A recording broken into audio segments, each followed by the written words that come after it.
السلام علیکم ورحمۃ اللہ وبرکاتہ۔ تمام دوست آپ کیسے امید کرتا ہوں سب ٹھیک ہوں گے۔ اسلامک نیوز میں خوش آمدید ہے۔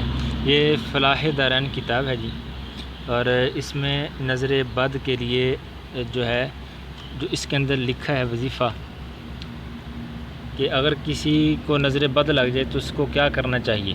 پہلے تو بات ہے، جب کسی خوبصورت چیز انسان یا حیوان کو دیکھیں تو ماشاءاللہ کہیں، اللہم بارک علیہ کہیں، یہ دیکھیں ماشاءاللہ لا قوت الا باللہ کہیں، اس سے انشاءاللہ نظر نہیں لگتی، چاہے جتنا مرضی جی بھر کے دیکھتے رہیں۔ اور اگر کسی کو نظر لگ چکی ہو تو اس پر یہ آیت پڑھ کر دم کر دیں، 29 پارے سورہ قلم کی آخری آیتیں غالباً، وَإِن يَكَادُ الَّذِينَ كَفَرُوا لَيُزْلِقُونَكَ بِأَبْصَارِهِمْ لَمَّا سَمِعُوا الذِّكْرَ وَيَقُولُونَ إِنَّهُ لَمَجْنُونٌ وَمَا هُوَ إِلَّا ذِكْرٌ لِّلْعَالَمِينَ۔ یہ پڑھ کے اس پر دم کر دیں یا پھر پانی پر دم کر کے اس کو یہ پانی پلا دیں۔ اور اگر یہ آیتیں نہ پڑھی جا سکے تو یہ پڑھ سکتے ہیں، فَارْجِعِ الْبَصَرَ هَلْ تَرَىٰ مِنْ فُطُورٍ ثُمَّ ارْجِعِ الْبَصَرَ كَرَّتَيْنِ يَنقَلِبْ إِلَيْكَ الْبَصَرُ خَاسِئًا وَهُوَ حَسِيرٌ۔ یہ پڑھ کے دم کر دیں تو انشاءاللہ نظر بد جو ہے اس کا اثر ختم ہو جائے گا۔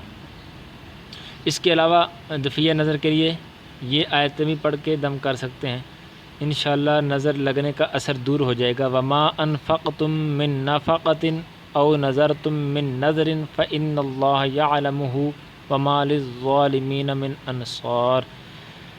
اور یہ نقش بھی لکھا جا سکتا ہے، نظر بد اگر کسی کو لگی ہو تو وہ یہ نقش لکھ کے بچے کے گلے کے اندر ڈال دے۔ یہ نقش بد کے ازالہ کے لیے خاص ہیں، کوئی ایک ان میں سے گلاب اور کیسر سے لکھ کر بچے کے گلے میں ڈال دے، انشاءاللہ نظر بد، یا یہ یعنی دونوں نہیں لکھنے، ان میں سے کوئی ایک لکھ لیں، انشاءاللہ وہ نظر بد کے لیے کافی ہوگا۔ رب العالمین ہمیں ہر قسم کے برے اثرات سے، نظر بد سے محفوظ فرمائے۔